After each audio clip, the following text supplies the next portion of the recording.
Shalom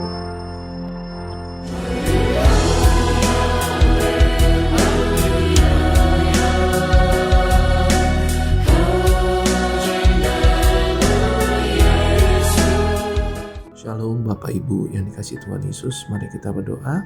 Ya Bapa Surgawi, dalam nama Tuhan Yesus, kami terima kasih karunia-Mu, anugerah-Mu, agar kami boleh menjadi hamba-hamba-Mu ya Allah selama-lamanya, menyenangkan-Mu ya Allah selama-lamanya. Namun kami juga percaya, kami juga adalah anak-anak-Mu ya Bapa. Maka kami menerima warisan keajaiban masa depan kami bersama Engkau selama-lamanya, menyatu dengan Engkau selama-lamanya, menjadi seperti Engkau selama-lamanya ya Allah kami.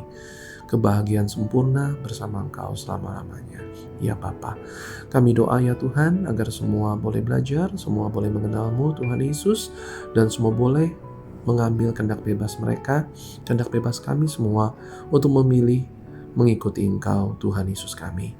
Biarlah kami belajar banyak, biarlah kami percaya banyak, biarlah kami berbuah banyak. Di dalam nama Tuhan Yesus Kristus kami, amin. Shalom Bapak Ibu yang dikasihi Tuhan Yesus. Kita lihat Mazmur 19. Mazmur 19 ayat ke-8.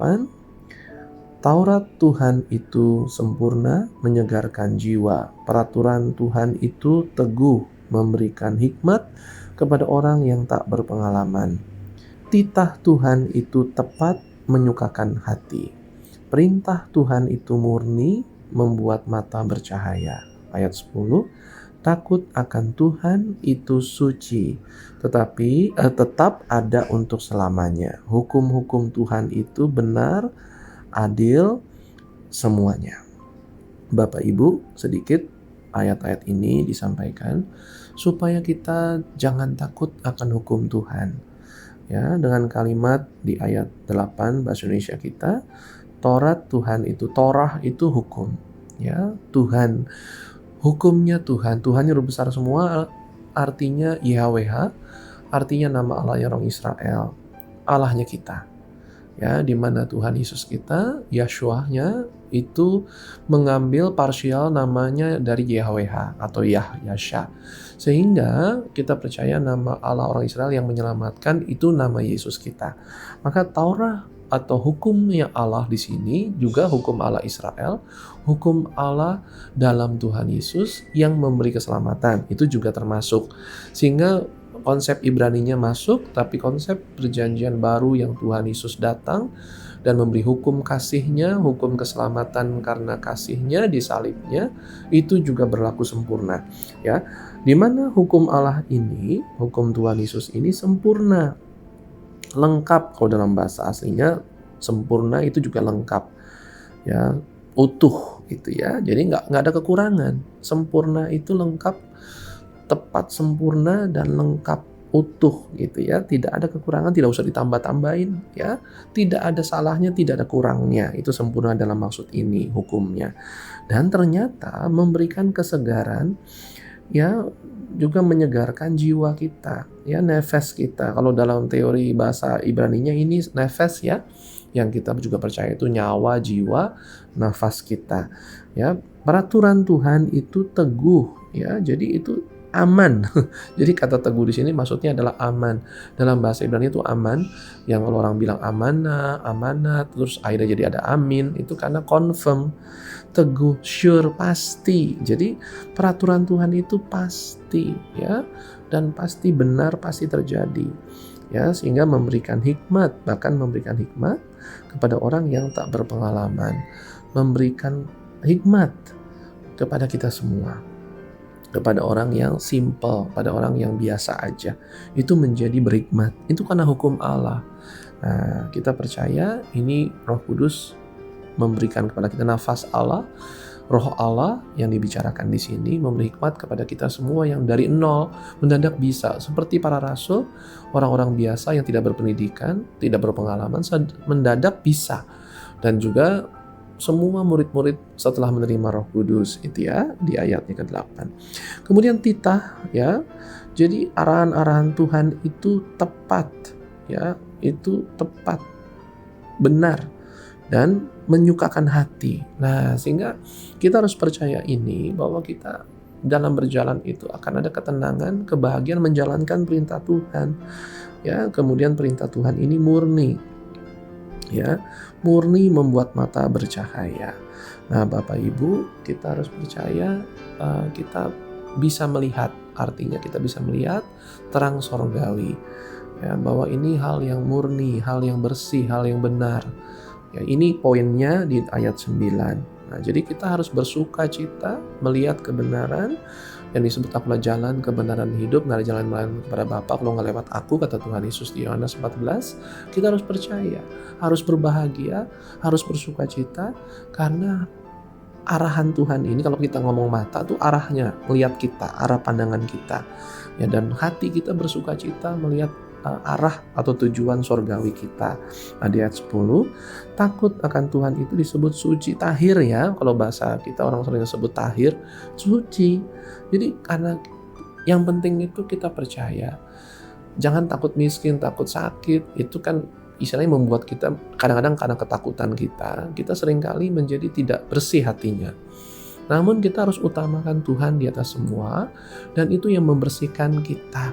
Karena kita mengutamakan Tuhan. Soal salah benar di mata orang, tapi salah benar di mata Tuhan itu jauh lebih penting. Nah, itu yang akan kita pilih. Takut akan Tuhan, itu yang menyucikan, itu yang mentahirkan kita. Selama kita tahu alasan kita adalah Tuhan.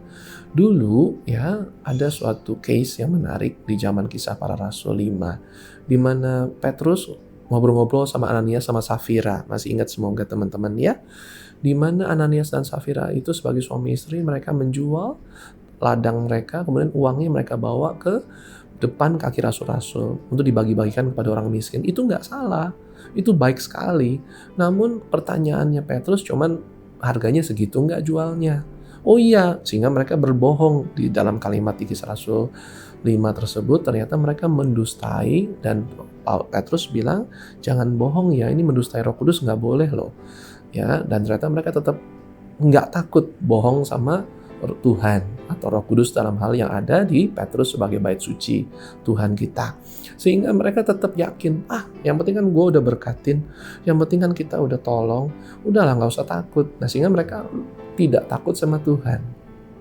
Ya, mereka malah berani sama Tuhan. Mereka lebih takut sama hal lain, takut miskin, takut kekurangan, takut mesti ngasih lagi dan lain-lain. Ya, sehingga mereka tetap milih untuk tidak takut sama Tuhan. Itu poinnya. Nah, sedangkan takut akan Tuhan inilah yang suci di mata Tuhan. Sehingga yang terjadi adalah Ananias Safira mati karena mereka mendustai Roh Kudus, menghujat Roh Kudus dalam poin ini, sehingga mereka tidak takut akan Roh Kudus, sehingga mereka mati. Dan seorang Petrus dan semua rasul-rasul lain itu tidak ketakutan di depan semua orang, sehingga mereka bahkan lebih dihargai karena Tuhan hadir. Bait suci itu dulu kemah suci itu anaknya Harun mempersembahkan api yang asing saja dia mati, ya, dan tidak boleh ada yang marah dalam hal ini. Apalagi Harun bapaknya itu tidak boleh marah sama Tuhan, ya, nggak boleh panas hatinya karena takut Tuhan itu yang utama dan itu yang menyucikan, sehingga tidak bisa disalahkan ya kalau selama itu dalam Tuhan, oleh Tuhan, untuk Tuhan. Dan itulah hukum Allah. Itu tetap untuk selama-lamanya, artinya akan diperhitungkan terus sampai akhir zaman, sampai kedatangan Tuhan, sampai penghakiman akhir kita. Itu yang dihitung karena takut Tuhan atau takut miskin atau takut orang, takut nggak enakan dan lain-lain. Hukum-hukum Tuhan itu benar ya, true, dan adil. Di sini sebenarnya righteous atau sedekah, sadik ya, sedek itu artinya benar, bukan benar tepat, tapi dalam hal merupakan kebenarannya Allah. Itu menyatu dua-duanya, bersatu, all together kalau bahasa Inggrisnya.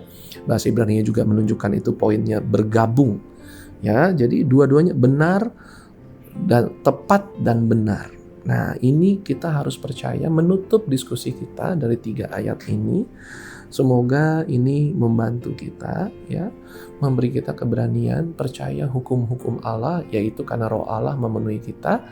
Tuhan yang ajarkan, Tuhan tunjukin tanda, Tuhan tunjukin buah, kita bisa melihat tanda dan buah, sehingga ini nyata. Buah Roh Kudus tolong diperiksa, Ya, ujung-ujungnya buah tidak buru-buru hasilnya. Ujungnya agak lama sedikit tapi clear hasilnya.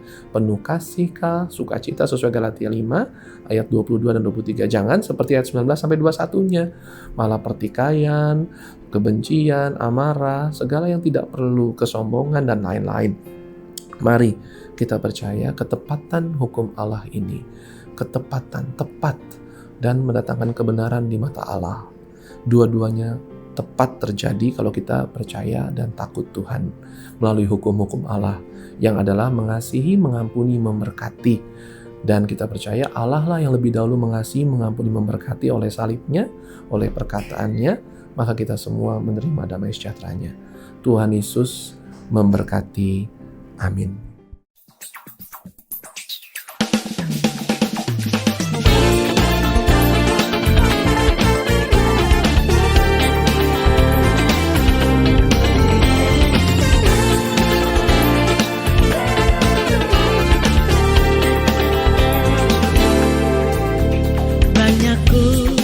Lalui getir dunia ini, kelamnya dunia, kejahatan